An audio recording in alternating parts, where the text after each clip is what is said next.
All right, so welcome to Sterling Scalability, where we'll be talking about trends, updates, or anything that will help you scale your business. My name is Ibiza. And I'm Susan. Yeah, so we are your big sisters for small business owners. And because we believe that you guys deserve the same sharp strategy that Fortune 500 companies pay millions for. So before we get started, I wanted to thank everyone who followed us, our families, our friends, who followed us on our socials, in our and subscribed on our YouTube channel. So we try to reach 1,000 at least in our Instagram for us to get live, and so that we can have a live conversation with you guys. So we are looking forward. If you haven't already, please do so. And yeah, so That's right. oh, Like our yeah, page, yeah, follow us on please. YouTube, like our Instagram. Our hope is to do these live so we're not having a conversation with ourselves, because we'd love for you guys to actually ask questions. And so Mm. Abiza's working really hard to put these videos out. So click subscribe. I don't know where it'll be, around wherever it is. And go like all of our pages or else. Yeah. Yeah, so please do so. So anyways, okay. So by the way, how are you right now? How's your big week has been so far, Susan? Yeah, I mean, we've been pretty busy. Working on some e-commerce stuff. Today I was working on event flyers for a nonprofit. We've got an event that she's launched. Mhm. She's hosting next month. So it's been pretty Mhm. busy. Today was a bit of a hiccup. Actually, I should say last night. I was laying in bed. It was about 10:30. I had just gotten off of the computer, to be very honest with you, working with another one of our clients, who they're but anyway, so I'm laying in bed and I am struck by an idea, which is that everything I had just worked on for this event probably needed to be scrapped. And I'd already made event flyers and some forms, and when you make event flyers, it's going to go on Eventbrite, it's going to go on Facebook and Meta and just everywhere. And so I'd made so many different sizes and iterations and variations of it. And it just struck me that I never really got specifics about what this client wanted. I know what the event is supposed to do, and we're working, under time constraint right now, obviously. And so I just kind of ran with an idea. And then I was like, oh man, this is the proofs that I'm going to be sending her, and I don't have a second option. So I ended up getting up at 10:30 at night, getting back on my computer, working until about midnight to go ahead and make some revisions to a new draft. Sent the draft over to her this morning, and she was like, I love it. Go on that. And so I went from this very glitzy, ritzy, red velvet curtain look to very neon and very her and very what she wanted. So yeah. So, takeaway for you guys, or, a lesson to learn is, and Ibiza, I've talked to you about this as well. Don't be married to an idea, because there might be a better idea right underneath of it. And if you're just stuck on this is the thing that you're going to do, and this is the thing you're going to put forward, especially because we work with all different kinds of clients and all different kinds of businesses with all different kinds of goals and tastes and likes, that if we get married to our ideas, we're not going to put out work that they love, and we're not going to put out work that we're proud of. So I think that's the big thing. Yeah, love that. Yeah. We wanted to share this takeaways with you guys, because we wanted you to journey with us with this as we build this empire that we have, this little empire. So Little for yeah, now. for now. But thank you so much for sharing that. I mean, it's really important that you have to have good communication with your clients and really clear on the direction, so that you will be aligned and really deliver what's expected of us as contractors or freelancers. Yeah, and there's danger in getting stuck, which is that a lot of these things are happening on tight timelines. And so it's kind of like, We can get into a place where like criticism feels Mm. personal. And it's, Mm. a big thing to remember a couple of things. So when I work with clients, I like to remind them too, because sometimes their criticisms aren't going to help them. Which Mm. is, and this goes for us too. Like, your content is not for you. Mm. You're not making content for you. You should be proud of it as it goes out, but you're making content to attract your avatar. You're making contract to attract your customers. And I am specifically a performance marketer. And so for me, it's like, the content should have a job. The puzzle piece, the flyer, everything should kind of have a job. Mm. And I too get stuck. That's why we've been delayed on content this week ourselves. Because a lot of times we're either putting the client first or we just haven't been able to think through what we want our content to do. So, there's dangers in getting stuck, which is just to remember a couple of things. And I say this to people in operations, and I say this to myself probably 47,000 times a day, which is don't strive for perfection. Perfection's not real. It's never going to be perfect. I changed probably like 7 things that absolutely no one would notice and spent 2.5 hours changing those things a day. And for anybody who does graphic design, which I am not the best graphic designer, it is something that I do. But anybody who's done graphic design knows that, like, you're focused on what's the intensity on this like neon, shadow that you're adding to this, and nobody's going to notice it, except that Notice, they're yeah. not going to notice that it's a problem. Right. Yeah. And you're like, I know what it means, but you stay stuck on that stuff. And, I when I shook myself loose today, I went from idea to draft last night to an approved copy today versus the 2 weeks that I was working on this other, thing that just didn't feel right the whole time. So don't stay stuck. Trust your guts. Progress, not perfection. Yeah. And when in doubt, stop and be like, hey, this isn't finished. This is a draft. How am I doing? Because it might release you from being stuck. So Yeah. I remember every time you would ask me, how are you doing? I would be like, no, I'm really stuck with this area. I need your help. Yeah, it's yeah. really important. Yeah. Yeah, I mean, especially, and I will talk more about this later because, as you know, Ibiza, like, it's just something that, just people who come behind me having these conversation about imposter syndrome with them has really, like, released a lot of stress. When you're a perfectionist or when you work really hard, when you're highly critical of yourself, and just in today's world, which I imagine AI is probably going to make it worse for some of us, there's imposter syndrome, which is, that you are really good at what you do, but you never feel like you're very good at what you do. And you get trapped. And so it can stop you from delivering. It can stop you from getting a draft out there. It can stop you from progress.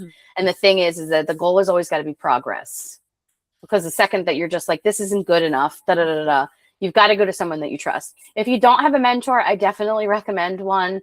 If you need a mentor, you can definitely reach out to me. I don't have a lot of free room for mentorship anymore, but we certainly can offer some paid consulting. We can have a nice conversation with you and maybe get you past where you're stuck. We are right now doing, and this is for a limited time, so for the future video watchers, sorry, for a limited time, we are doing free consultations. So book yourself for the 45 and let's talk about where you're stuck. Awesome. Love that. There's always somebody that you can talk to. So, Absolutely.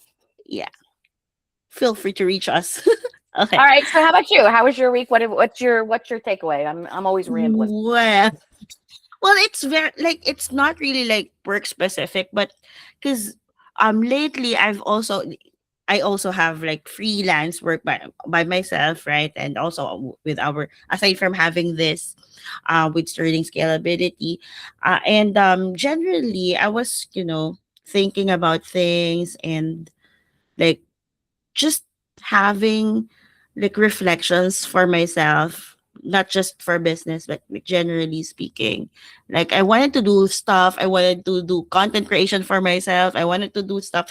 A lot of things going on in my head, like faceless YouTube channel. I wanted to do that because it will be like an automated, like, passive income, right, in the future. So in my head, like, my conclusion this week is that it's always we have to always get to our why, because at the end of the day, it's not always about the money. Money is important, definitely, because we have needs, right? We have bills to pay. But at the end of the day, what matters is your why, like how you serve people, how you impact people's lives. And yeah, it's not always about ourselves too. So yeah, those things. My voice is cracking, sorry. But That's okay. That's important. yeah. You're right. It's important to get back to the why. I mean, Mm, I've launched so many iterations of, I've been a contractor for a while. In fact, since around 2005, mm, I started freelancing to work remotely, which nobody worked remotely yet, but I did. Um, and it was always because I wanted to help. It was always because I mm. wanted to make sure that businesses had access to these things. And, it's funny today. If we want to segue into what today's about, it's So, kind of a good way to do it. But I was not motivated by money. The money was helpful. I made a pittance. I used to just charge like $500 to like run people's marketing for for 6 months. It was crazy. It was crazy nothing. And it was like my restaurant buddies, my chefs, these are guys who are like running their business, and Facebook had just launched, and I had been a blogger already, and I got more into blogging later, but it mm, was like I was already kind of like playing around with Google Ads and stuff. And it was always easy for me to do that work then, because I always knew that my goal was just to help them. Like my mm, goal hands down was like building their business, making sure that they could do their job, and I would make sure that more people got there. So mm. I like that. Love that. That's the reason why we really built this, right? Because we are like by nature we love to help people. So I think that's a common thing. That's why we're building this, and we wanted to I don't know if it's extend a that to common thing. you. I think it's an our thing. Yeah, so thank you so much for that. I mean, I love this. Like we get to, to reflect on our week. Yeah. So, having that said, I mean, going on to the next part of this our show. Wow, show. Love that. So, what do we have for Episode this? 2, bruh. Yeah, episode 2. So, what do we have for this week, Susan? So this week we are talking about Meta. My favorite beast. Not my favorite beast. My favorite love-hate beast. Um, it's really funny to you, the audience, because in our show prep, I decided to look up when Meta launched ads, because I know I was an early adapter. Excuse me, this hurts my soul. In the Meta ads platform. So I was already using, it wasn't Meta, it was Facebook. I was already using the Facebook. And then they kind of launched, they had like versions. There was like flyer things that happened. And then there was like, I worked for this company then, like they did like Post-its. There were ways that you could like pay for things. Mm. But then I looked up, I've been saying, so when we consult people, or when I'm interviewing, or when I'm talking to, other people, I'm like, yeah, I've been doing Meta ads for like 10 years. I've been working the platform for 15 years. And I'm not exaggerating. I just like time is such a construct. Well, then I went and looked it up before this episode today. And they launched their first ad platform in November of 2007. So it's been almost 18, close to 20 years that I've actually been working on. I've worked on every iteration. Bro is an OG marketer. Like I've every single time Meta, Facebook, Meta, they acquired Instagram. I worked for them for a time. If not for the ads campaign, but I worked for them when they were building Marketplace on a team called Deals. But like my mind explodes. 2007. It's 2026.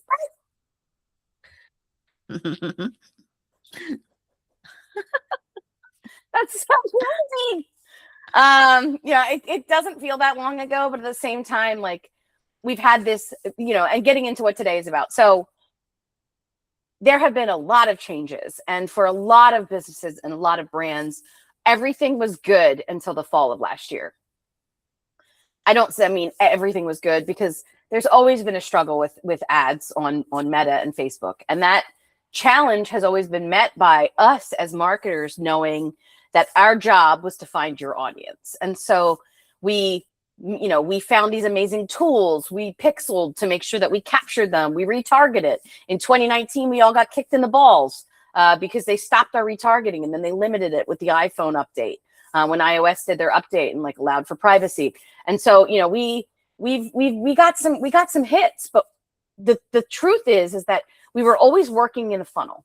We were always working on our top of funnel, which is awareness. We were working on our middle of funnel, people who know you, but they don't trust you yet. And our bottom of funnel, the people who are ready to buy. And, whenever I would set up people's ads account, the first thing I would do is say TOF, MOF, BOF. Bam.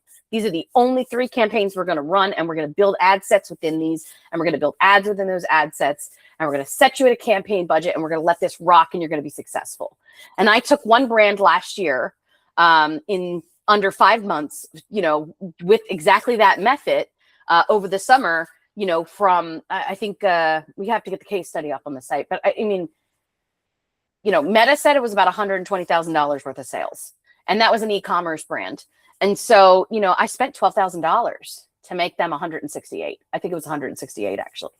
And so when you think about that, it's like, yeah, that's big business, that's big money, but then it definitely did slow down after the update. So the big bad bully in the room is Meta's AI called Andromeda. This is the underlying AI system that they've implemented for their ads. And so it gradually rolled out. So for some people, the impact was delayed. And for most of the people that we're consulting with right now, their old ads, the salty dogs that were winners, they're just not performing anymore. And so, a lot of that comes down to the fact that this slow rollout started in the fall of 2025. And now here we are heading into the summer of 2026, and it's rolled out. There was, I think the last big update kind of happened right around March, April. It felt like, I'm saying it felt like, there's some, specifics on that, but, most of us knew that the change were coming because we're in there in the developer blogs and we're reading this stuff, but we didn't know how it was going to impact anything. And that's just the truth. And I know everybody's out there going, oh, do this exact thing with this Andromeda update. And it's not content pillars anymore, it's concepts. And some of those things are really true. But we have weaker targeting levers now. And I think it's just really important to kind of think about the fact that there's a lot of like creative volatility now that what didn't really exist before. And so it seems like, as someone who's been doing this for almost 20 years, specifically in this platform through every iteration of it, we haven't had a change like this in the last 10. And maybe that's why I say maybe even 15 years. It might even be 15, I'll be honest. And maybe that's why I'm saying like 10, 15 years I've been doing this, because this version of the platform has been what I've been able to like work in, memorize, tool. And that is different now. That has changed. And so, we're focused on what's going to work now. And it's not easy to relearn it. Luckily, I'm a lifelong learner. This is fun for me. I know I'm such a masochist or a sadist. I don't know which one it is. I love the abuse, I guess. Marketers, if you want to be good at it, then you're just constantly relearning how to do your job. Keep and up. yeah. I've been working with Canva for probably about that long too. I mean, we love Canva, by the way. We'll put our referral link in the show notes, and you can, if you're not on there yet, go ahead and click my link. Yeah. But a lot of these technology pieces that are around, I know everybody's talking about AI and everybody's talking about AI solving your problems and all that stuff. But like, the Andromeda is AI, and like, we as marketers need to figure out a better way to work with it, because it really is, it defies all of the best practices we had before.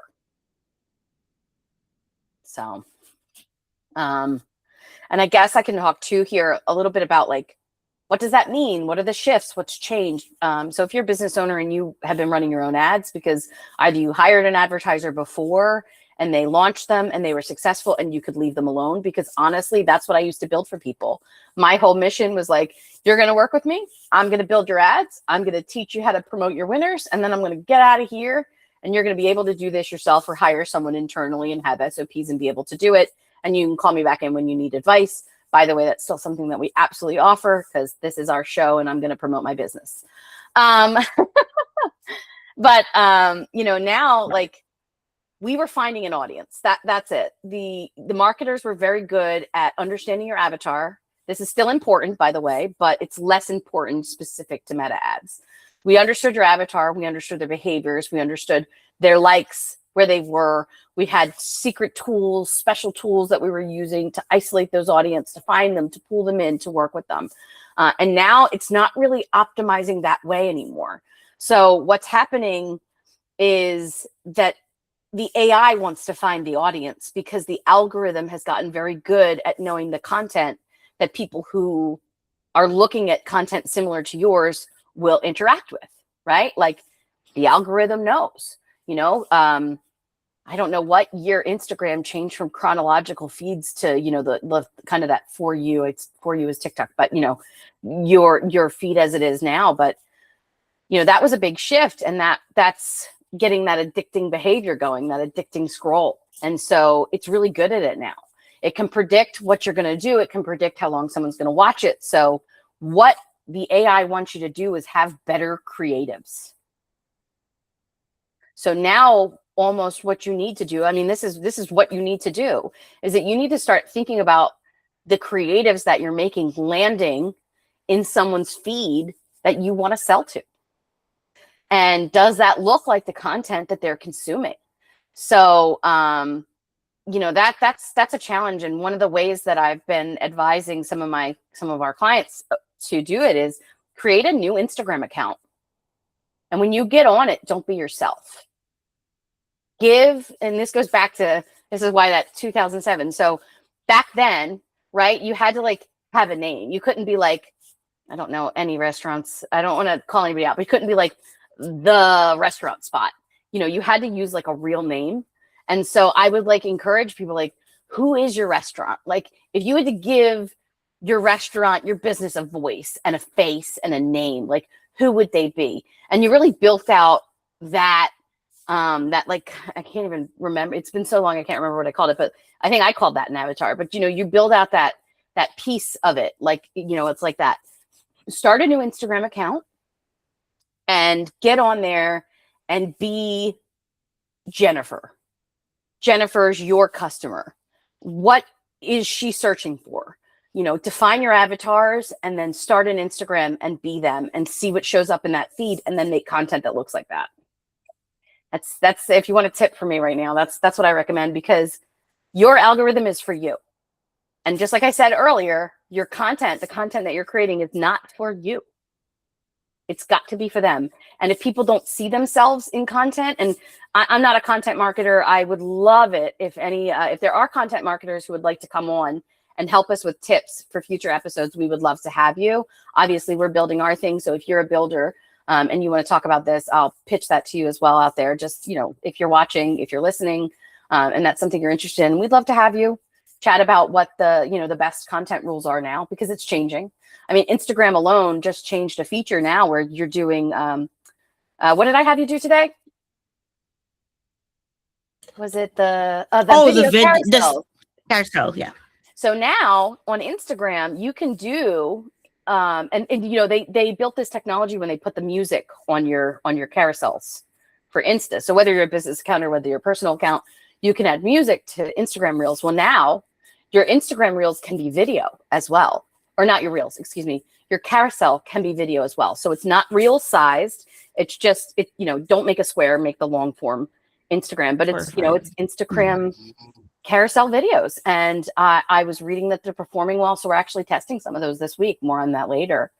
But the content that you're producing, not just the quality of it, because Ibiza, I want you to talk about what you learned about content and what people are watching for a little bit too, because you are my content guru.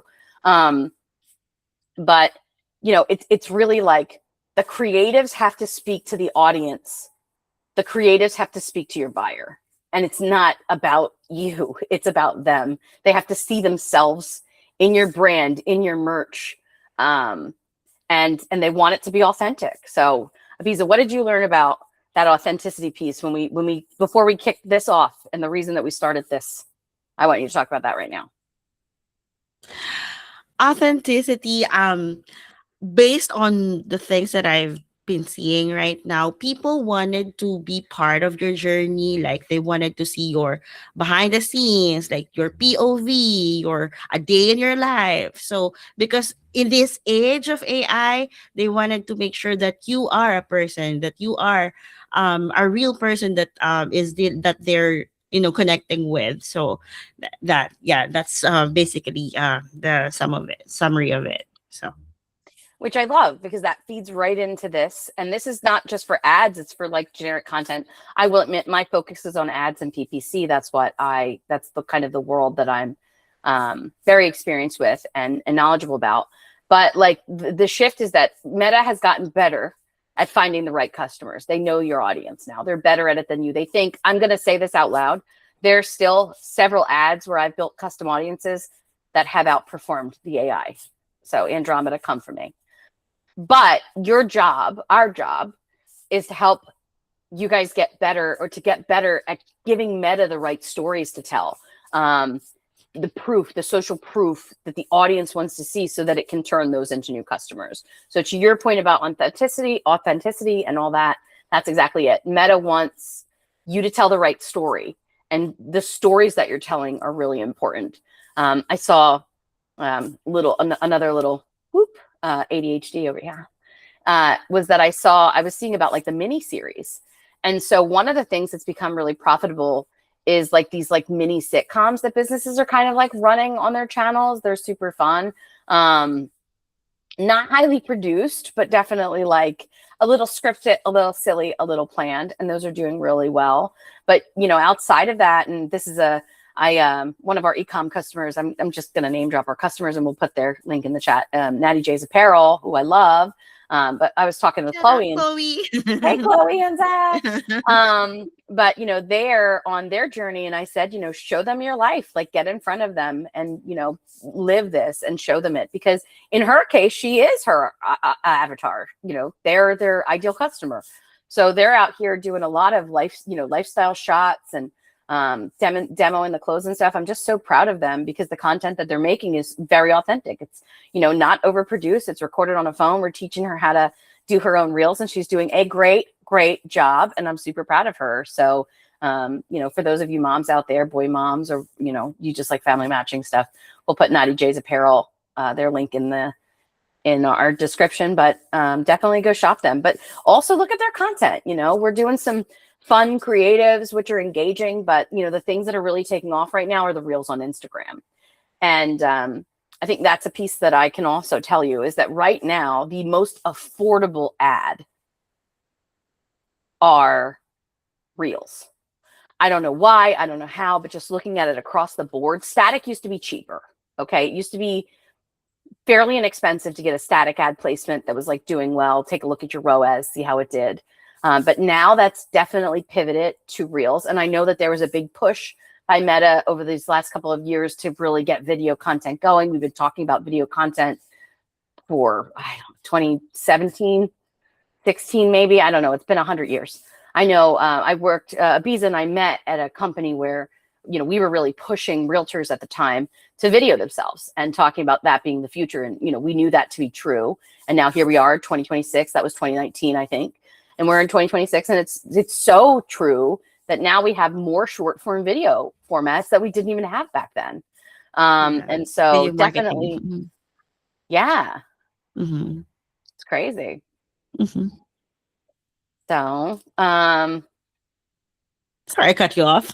no, that's okay. I mean, I feel like I'm rambling, so I apologize. This stuff, this stuff is really, really interesting to me, because I learn this stuff so that, our customers don't have to. And then I try to make sure that I'm distilling it in a way that makes sense, where it's like, for years they've been rewarding video content. The reality is they're competing with other social networks. The reality is that Facebook has less and less new accounts every year.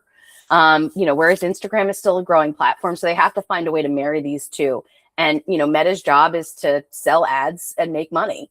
And so they want your ads to do well, even though, like I said, my love-hate relationship with them. The platform wants your ads to do well because the better your ads do, the more it gets in front of customers, the more they can charge you.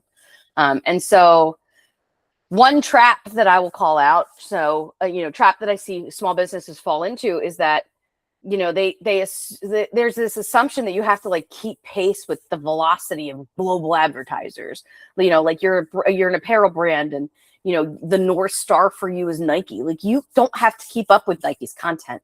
You don't need to do like 20 or more creatives per ad set. That's crazy. And we used to do it. We used to do that. I'll tell you right now, the way, like I said, I gave you the structure of my old ads: top of funnel, middle of funnel, bottom of funnel, ad campaigns.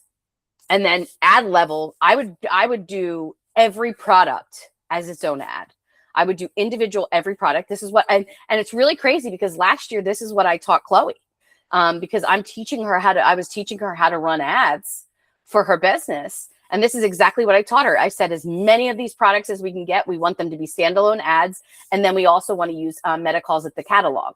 We also want to use their auto catalog. The auto catalog is nice, but if you do these individual static ads, it usually takes off like gangbusters, and it does really well. So I always break out almost every individual product. At least I advise businesses, not anymore.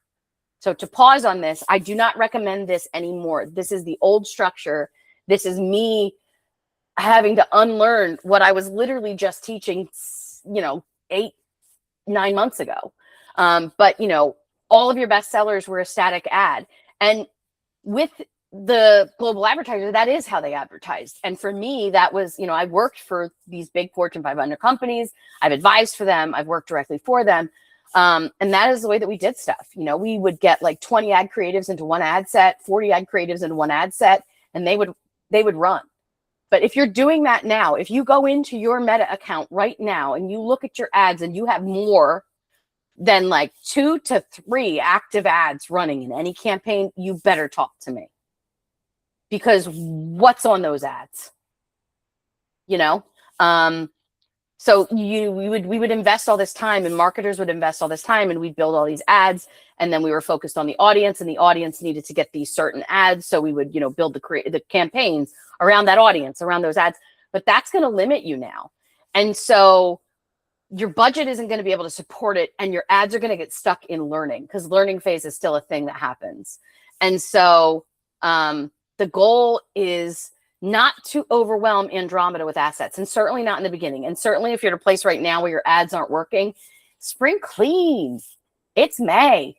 The flowers are here. Spring clean those ads. Pick your winners, your top 1, 2, 3 ads themselves, and then let Andromeda curate the right number of the right audience for you. So get that right number of assets so the algorithm can really quickly learn.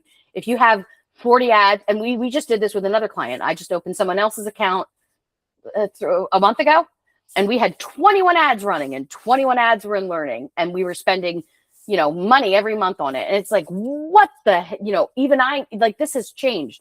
And for that client, I was not running their ads, for the record. I was consulting them. They had an ad agency. But it was like, what are we doing? 21 ads all in the learning phase. We're just throwing money away. We should have at most 3 for that particular brand, at most 3 ads. And so trap that small businesses are falling into is that old way of doing things, that old funnel, those $15 marketing courses that you keep buying.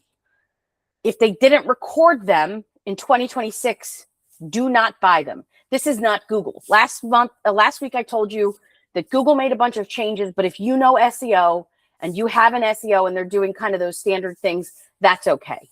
This is not the same. If your Facebook Meta advertiser is doing the same thing that they were doing in the summer of last year, you got a problem and you're throwing money away. And I want you to be careful. Yeah, we want to make sure that we are spending properly in terms of our ads, because we don't want to make, we want to make sure that we are getting the right leads, and of course sales, right? Very Yeah, interesting. Sorry, it's my that's okay. Ibiza's a little hoarse today. Luckily, I love to talk, so yeah, but super. I really appreciate that. Especially, I know some people would just, hire somebody to do their thing without them even knowing, or without them as a business owner, without them having a background about marketing or even the yeah. latest trends right now. So it's really important that you have somebody who will, give you a consultation or a mentoring about this stuff, that they are just like Susan is like a lifelong learner about marketing and stuff. So Yeah. I mean, and again, this is something where like I've opened ad accounts in this first half of the year, seen ridiculous amounts of ads running, or like I said, and this is me too. Like I'm always going to lead from like stuff that I did, stuff that I know. I told Chloe last year, every single one of your t-shirts needs its own standalone ad. What I learned this year is that confuses Andromeda. That confuses Andromeda because it looks almost the same. If it looks almost the same, the AI is going to determine it's the same. So it isn't even going to start serving it to different customers. You're just confusing it. So it's going to work against you to have too many similar ads. So they need to be very different. And I'm a campaign recommender, not an ad or not an ad set or ad recommender as far as your budget spend goes. I believe that you should spend it on the campaign. So in a way, I've already trained myself kind of for that, because I learned that was the best way to do it, probably back in that has been the best way to do it since about 2016, 2017 in my experience. Whereas if you have like a top content pop off, you might want to put some money behind it. So the last trap I will warn business owners about is that even though all of this stuff has changed, Facebook still wants you to use that boost feature. Don't boost anything. If you boost, you get no customization whatsoever. If you boost a post, it tells you, just spend $5 and boost this. It'll get in front of 1,000 more people. That is not getting fed into Andromeda. Andromeda ain't learning with that. If you have $5 to spend, then I would recommend turn it into 15 and go into the ads manager, set up your ads manager, get a pixel on your website. These are a couple of steps. It sounds overwhelming already, but I promise it's not. But if you boost that post, you've done nothing. You threw $5 in the trash. You burnt it in front of somebody's face who needs it. Don't do that. Don't boost posts. I'm still really firm on that. So that's my last trap of the evening. Like, frame things for your audience. Create content that they're going to like. If you don't know who your audience or your customer is, then make an account. Make an account in Instagram and try to build an algorithm for them, for him, for her, for the people that you see. If you need help with avatar stuff, get on a 45 with us. We can happily talk you through that piece. One of my intentions is that anytime that anyone ever speaks to me, they should walk away having learned something that can help them make money. So, that's my recommendation there. So, get that account going, set up, know who your customer is, and then know the content that they're consuming, because they're not consuming the same content as you. All algorithms are not created equal. They are customized for you.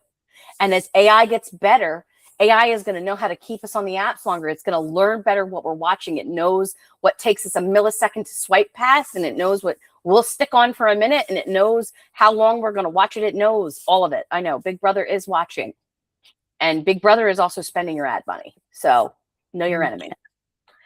And spend it wisely. No, right. Right. That's my spiel for the day. Yeah. Interesting. So, okay, so I have a couple of questions for our audience. So, say for example, they're running ads, but then the results have been all over the place. So, what are the signs that someone's account is actually broken versus just having a bad month? Yeah, and so if you're looking at reporting and you're seeing it trend down. If you're just having a bad month, for example, like, because let's be real, like right now the economy is a little wild, and a lot of businesses are definitely seeing a slowdown in things. I won't get political with it, but just the truth of the matter is, especially people here in the States are spending less. We're concerned, there's concerns. So to know the difference between like you're having a bad month and your ads are broken would be, you know, how what's the percentage of slip in your performance? And are you getting the same traffic and not purchases? Or, you know, is there something like incrementally broken? So one of the things that I noticed with I'm sorry, I have permission to talk about Chloe's account, so we'll talk about that.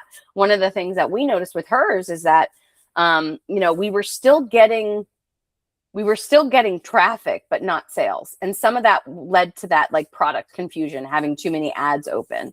And then the other thing too is just, I still had 3 ad sets running for her. And, you know, we hadn't yet adjusted to it. And so, you know, we're looking at it week over week and we're going, okay, well, this is definitely, you know, something has definitely changed because the same amount of people are coming to our website, but they're not buying. And so that means that like, here I am still trying to find an audience, still putting these things in front of them, but maybe I'm not showing them the thing that they're going to buy. So I would say your numbers are always going to tell you that. There are different signals for that, but the biggest signal is, you know, how long have things, you know, it's easy to have an off week. One of the challenges and one of the hard things is that data kind of has to prove. You can't see that your ads are terrible and turn them off because yesterday you get a sale or they didn't do well.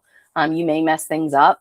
But if you're seeing a trend of just, I'm getting traffic, but they're not buying, then you might have set your campaign up for an audience that no longer is relevant. And it might be time to create a new campaign because everything has changed. So this is kind of that,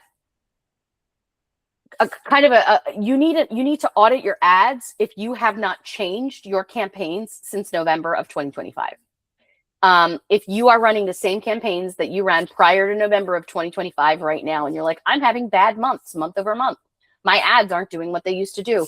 It might be because you have to create a new campaign and let go of that audience knowledge that you had before, because that audience might be holding you back from finding the customers now because it's fighting against the AI. It's fighting against the Andromeda. Yeah, Andromeda is the enemy. Just kidding. Okay, so for small business owners, they are told to just, you know, post more content. So if that's what the algorithm wants now, why are so many people doing exactly that and then but still not seeing results? Yeah. And this one is an old salty dog problem. And Ibiza, you can speak to this too because you've experienced it. But I got this for now. Just posting more content doesn't mean anything. Like one of the things that did shift, and this shifted many, many years ago, I want to say like 8 years ago, really when like the algorithm started to be really cued in. And I'm sorry that time is a construct because I just realized tonight that I've been advertising on Meta for almost 20 years, which has ruined my day. I feel 100. Anyway, there was this shift. And so the algorithm used to just love views. But views matter less now. In fact, page likes don't even really matter anymore. Now it's about page follows, which is a different thing. Like when you think about Facebook as a platform and Instagram as a platform. I mean, Instagram is still followers, but you know, whatever, Meta in general. Views aren't as important anymore. What helps you is engaging content. So there are all these different ways now that you can engage that we couldn't before. You know, you can save, you can share, you can download, you can DM, you can text, you can message, you can do all of these things. And those now are the indicators to the algorithm, to the, you know, to the machine of what is interesting. So there's a balance to find, which is that you can post a bunch of content. In fact, a lot of times it's good to post a bunch of content and just test what lands. But if you're just thinking that like you can make a post every day or 3 posts a day or, you know, whatever it was, because in 2013, that was true. In 2013, if you posted 3 times a day, it didn't matter if your content was absolutely trash. You were going to make money. You were going to get in front of people. You were going to win. But it doesn't want trash content anymore. And so what happens is if you're posting just content to post content, that doesn't have an intent and isn't focused at an audience and your customer, your client, or whoever you're targeting can't see themselves in it, and they're not going to engage with it. And if it's not engaging, it doesn't win. So that's the trap that people fall into. So you can post more, but if you're posting more and not seeing engagement, and it changed now, I think it's interactions. When you go into Meta Business Manager now, it's interactions. So they've kind of combined them all together, whereas we used to break them down, and it still breaks them down. but it's combined now. That interactions column, that's what you're feeding. So, make content that people believe and content that people are interested in. And for those of you who are doing AI flyers, stop it. Everyone's sick of it, and the algorithm hates them. I mean, we these are the things that not everyone is talking about. Like, everyone is just all for, posting this, post that. Oh, this is cool, this is trendy.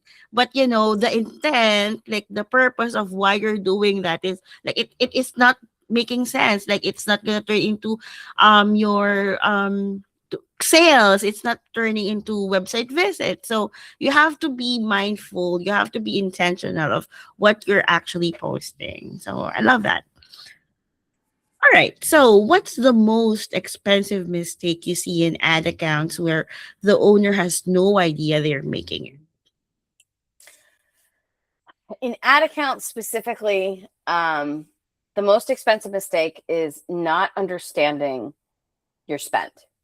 So you don't have to know every nitty gritty piece about the back end of the ad account in Meta, but you should understand some of the data points, and you should know how to pull reporting. So I think I was going to answer this kind of differently before, but I'm coming back to it now. Boosted post is a waste of your money.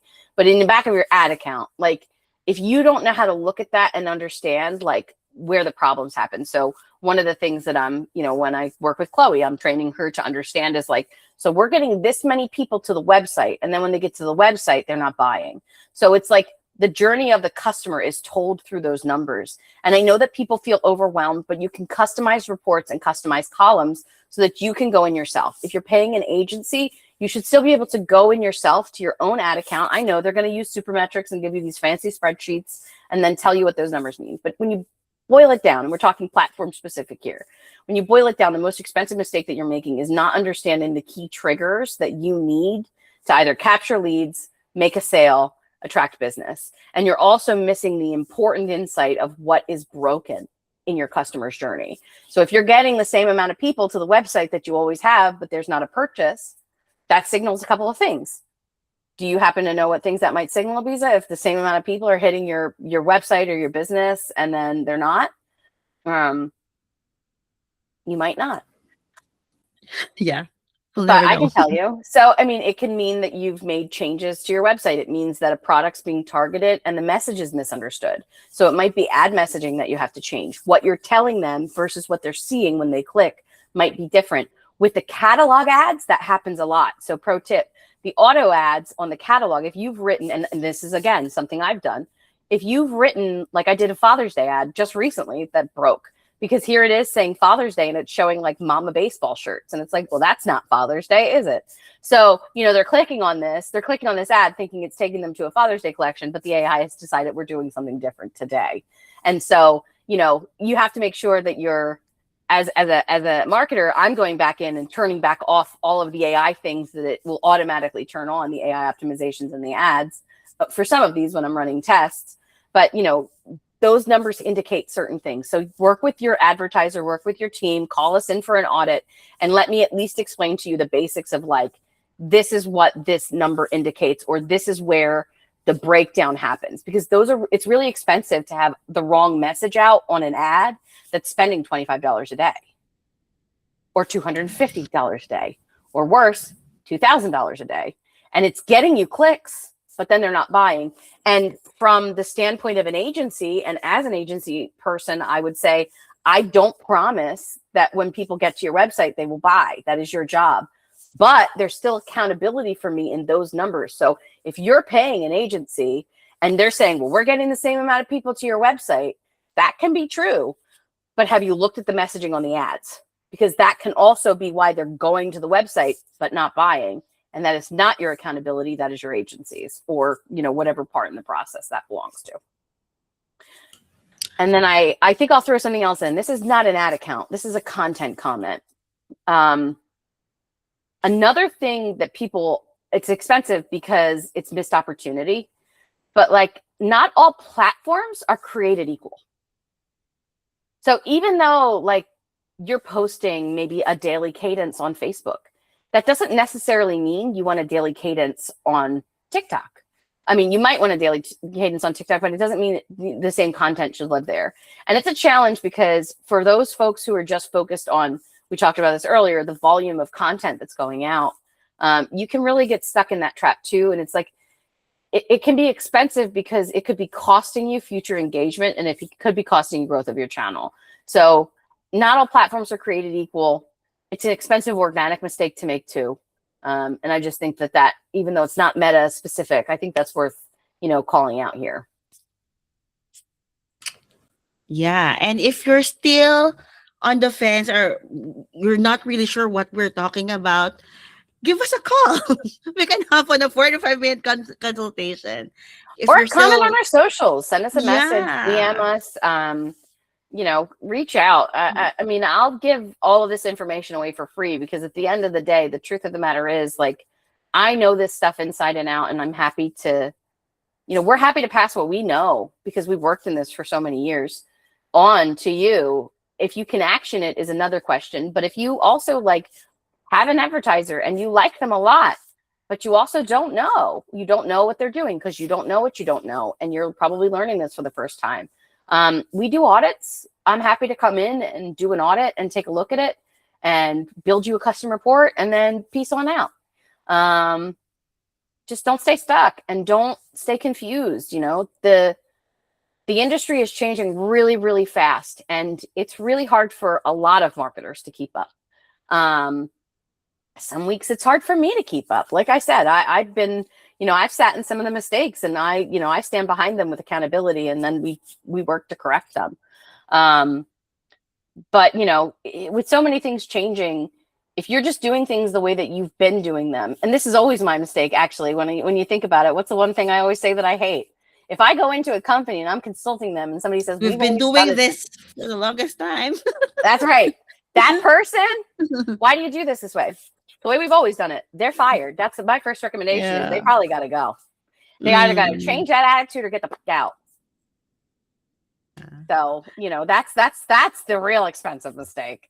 And I think that a lot of agencies have adjusted, and I don't want to say agencies, a lot of us have adjusted. We're learning, but if they're just running things the same way, if you go into your ad account and see 21 things, 21 ads, that's a sign that it's broken. If you go in there and you see that, your messaging is off because you were running a specific holiday campaign that's now wrapping in a full catalog, that is broken. That is expensive. So knowing enough to be confident is your fix there, for sure. Yeah, I wanted to shout out to the owners who are not really sure. They don't need to hire us. I mean, you are free to hire us, but I wanted to shout out those owners because sometimes they don't even know what questions to ask. So it's really good that there's somebody who's giving a mentorship or giving a talk about this stuff that some agencies is really not, that they're not really down in communicating or giving the right information, or not really the right information, but speaking it in English and not really in jargon. So yeah, so please feel free to reach us and we'll be happy to explain that to you in an English language. Yeah, I was Yeah. going to say one of the pieces of feedback that is I take to heart the most, it makes me the happiest, and Ibiza knows because she's worked with me in so many places where we've heard this, or someone has said it to me, and it lights me up. Thinking about it lights me up. When business owners feel like there's this whole mystery behind things, and they say, "Thank you so much. You explained that in a way I understand." I know I geek out about the things that I like, but I really try to make it so that it's something that you can understand, because you get on these calls with these big agencies or these, companies, and they speak in anagrams. It's like, what's the ROI? Do you know what your ROAS is? You don't know that means return on ad spend. I try not to speak in abbreviations because I think that overall they're very, very confusing. And, if you ever don't know or you don't understand, you can always be like, you have to say that to me differently, because making sure that you understand it is so important. You don't have to learn it, but you should be able to understand it with confidence. And thank you, Ibiza, for that, because you are right. And for the people who are trying to learn this stuff and you are just so overwhelmed by it, I promise that it's made complicated because we have a whole industry around this. We're all making money here. So, yeah, it doesn't have to be hard. Awesome. Yeah, I We love did it. it. We did our Yeah, second episode. And if you're thank you. listening or watching, thank you so much. Like Yeah. I've been talking about doing this for years. Ibiza helped me try to pseudo launch my podcast during COVID. It was called That's Enough. It was really a bitey, mean kind of thing because I was very spiteful back then. And it's kind of crazy that now in this iteration, it's like, no, let's do this. And my personal principle is that I build people up so they can build people up. And Yeah. and Ibiza's Here we been along are. for that ride with us. So thank you if you're listening, and if you made it to the end here for this. Please follow us on socials. Please check out Natty J's. We promote our own clients. I don't hide behind a curtain. You can see the work that we do. You can talk to the clients that we know and love. We'll even give you their phone numbers. So yeah, thank you so much for listening, and I hope you had a great time. And if you know somebody who needs to hear this update, the things that we talked about, our journey as a business owners, feel free to share this video, and also please don't forget to like and subscribe our channels, all our socials actually, so we can also interact with you. We're planning to go live, to get live, so that we can we can have an interaction with you guys. And also, if you have questions, feel free to email us or to comment in this video or whatever um platform you'll be seeing this. I think it's in YouTube, but yeah, if in case, yeah, Yeah, so please, absolutely. yeah, so all right, I think We it's did it. so all right, so here we are. So thank you so much, and till next time, you See you guys. next week. If Bye. you liked us enough, then we'll see you next week live. And that would be easier for Yeah. everybody. Yeah. Bye, Bye. guys.